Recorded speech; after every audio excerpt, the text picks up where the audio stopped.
సంగారెడ్డి జిల్లా అమీన్పూర్ మండలం ఐలాపూర్ గ్రామ ప్రజలతో ఎంఆర్పీఎస్ అధ్యక్షుడు మందకృష్ణ మాదిగ ముచ్చటించారు. ఐలాపూర్లోని 1 నుంచి 220 సర్వే నంబర్లో 1263 ఎకరాల భూమి వివాదంలో ఉందన్నారు. కోర్టులో కేసులు ఉన్నాయి కాబట్టి హైడ్రా అధికారులు సంయమనం పాటించాలన్నారు.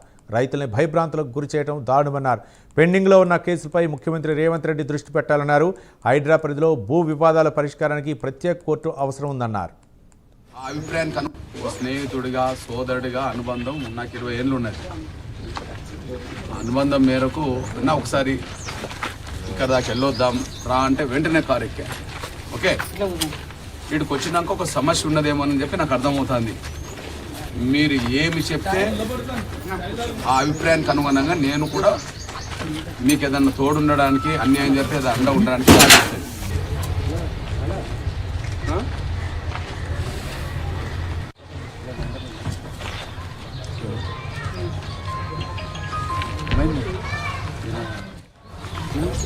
అమీన్పూర్ మండల పరిధిలోని ఐలాపూర్ గ్రామానికి సంబంధించిన 1 నుండి 220 సర్వే నంబర్ పరిధిలో ఉన్న 1200 ఎకరాలకు పైగా ఉండబడే భూముల్లో రాష్ట్ర ప్రభుత్వం హైడ్రా ఏ నిర్ణయం తీసుకోదలుచుకున్నా అది రైతులను ప్రజలను భయభ్రాంతులు చేసే విధంగా ఉండకూడదని, అది హైడ్రా అయినా హైడ్రా నిబంధనల పరిధిలోనే భయభ్రాంతులు గురిగాని పద్ధతిలోనే వ్యవహరించాలని, రెవెన్యూ డిపార్ట్మెంట్ కూడా కోర్టు పరిధిలో ఉండబడే వివాదాస్పద భూముల అంశాలని అంతిమంగా పూర్తి తీర్పు వచ్చేంత వరకు సంయమనం పాటించాలని నేను ముఖ్యంగా రాష్ట్ర ముఖ్యమంత్రి గౌరవ రేవంత్ రెడ్డి గారికి విజ్ఞప్తి చేస్తున్నా, గుర్తు చేస్తున్నా.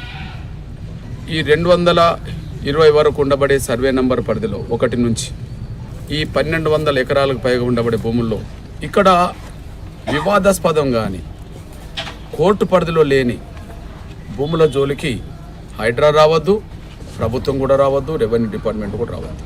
ఇది ఎంఆర్పిఎస్ పరంగా రాష్ట్ర ప్రభుత్వానికి విజ్ఞప్తి చేస్తున్నాం, సూచన చేస్తున్నాం. వ్యవసాయం చేసుకోకుండా వాళ్ళకి దౌర్జన్యం చేయడము, కేసు బుక్ చేస్తాము అనడము, అసలు వాళ్ళు మీరు ఎవరు సార్ అని అడిగితే మీకు లోపల వేస్తాము, హైడ్రా మేము మీరు వెళ్ళిపోండి అని భయభ్రాంతులకు గురి చేస్తున్నారు. కాపాడాలి, హైడ్రా కాపాడడానికి లేదు. మేము ఎంఆర్ఓని కలవడం జరిగింది. ఎంఆర్ఓని కాదు కలెక్టర్నే కలిసి అడిగినాము, ఇలాంటి ప్రొసీజర్ ఇట్లా ఏమైనా చేసేది ఉందంటే మా దగ్గర ఏ లాలో లేదు, ఏది లేదు, మేము కంప్లైంట్ హైడ్రాకి ఇవ్వము. కేసు నడుస్తున్నప్పుడు హైడ్రాని మీరు కాపాడండి మాకు చేత కాదన్న మాటలు లేవు. కలెక్టర్లే చీఫ్ సెక్రటరీకి కంప్లైంట్ ఇచ్చారు.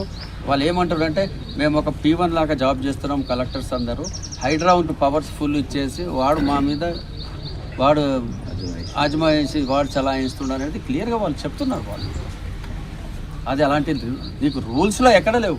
ఇప్పుడు కంప్లైంట్ ఇస్తే నీ దగ్గర ఏముంది, పట్టా తీసుకురమ్మనండి, నీకు ఎట్లా వచ్చింది తెమ్మనండి, రెవెన్యూ రికార్డ్ ఏముంది తెమ్మనండి, నీకు ఏ జడ్జిమెంట్ ఉంది తెమ్మనండి, అవేమీ లేవు అక్కడ. స్నేహితుడిగా సోదరుడిగా అనుబంధం నాకు 20 ఏళ్ళు ఉన్నది. అనుబంధం మేరకు నా ఒకసారి ఇక్కడ దాకా వెళ్ళొద్దాం రా అంటే వెంటనే కారు ఎక్కా.